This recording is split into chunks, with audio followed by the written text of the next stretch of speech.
전기차에 대해 고속도로 통행료를 50% 할인해주는 제도가 올해를 끝으로 종료된다. 최근 전기차 포비아, 공포증가 확산하면서 전기차 내수 판매가 급감한 가운데 고속도로 통행료 할인 혜택까지 종료되면 수요가 더욱 줄어들 것이란 우려가 업계에서 제기된다.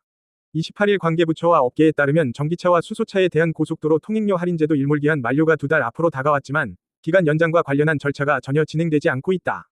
정부는 친환경차 보급 확대 등을 위해 전자지급수단을 이용하는 전기차와 수소차의 고속도로 통행료를 50% 할인해왔다.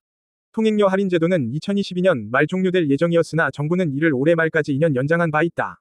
일몰 연장을 결정했던 2년 전에는 관련 절차를 거쳐 10월 18일 공포한 바 있다. 당시에는 7월부터 관련 사항, 유류도로법 시행령 일부 개정안을 검토, 법제처 심사를 거쳐 국무회의 의결을 거쳤다. 하지만 이번에는 담당 부처인 국토교통부에서도 일몰 연장 등에 대한 방침을 확정하지 못한 상태다. 공포까지 거쳐야 하는 과정 및 기간을 고려할 때 연내 연장 결정을 하기에는 시간적으로 쉽지 않은 상황이다. 이에 따라 업계에서는 조속한 시행령 개정을 촉구하고 있다. 관련 업계는 전기차 고속도로 통행료 할인 제도가 종료되면 전기차에 대한 수요가 감소할 수 있다고 우려한다. 업계 관계자는 전기차에 대한 부정적 인식이 커지면서 가뜩이나 수요가 줄어든 상황에서 고속도로 통행료 할인도 종료되면 업계엔 더 부정적이라고 말했다.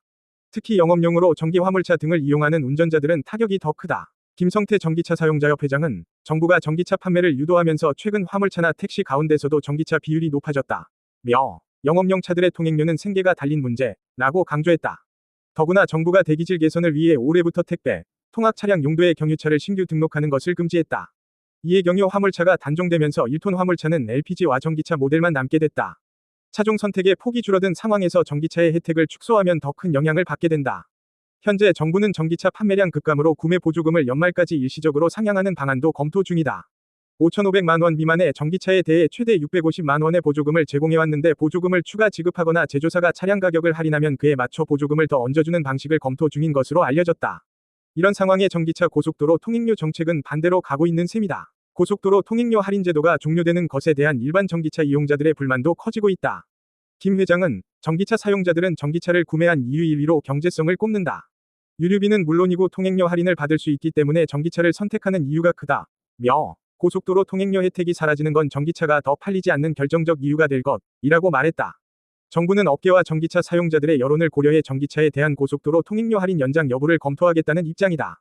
국토부 관계자는 전기차 고속도로 통행료 할인 연장 여부를 검토하고 있다고 말했다. 한편 친환경차 보급 확대를 위한 전기차 수소전기차 할인 제도는 2017년 9월 도입 이후 두 차례 할인 기간을 연장했다. 2021년 219억 원 규모로 추정됐던 고속도로 통행료 할인 금액은 친환경차 보급 속도를 감안할 때 현재는 더 크게 늘어났을 것으로 예상된다.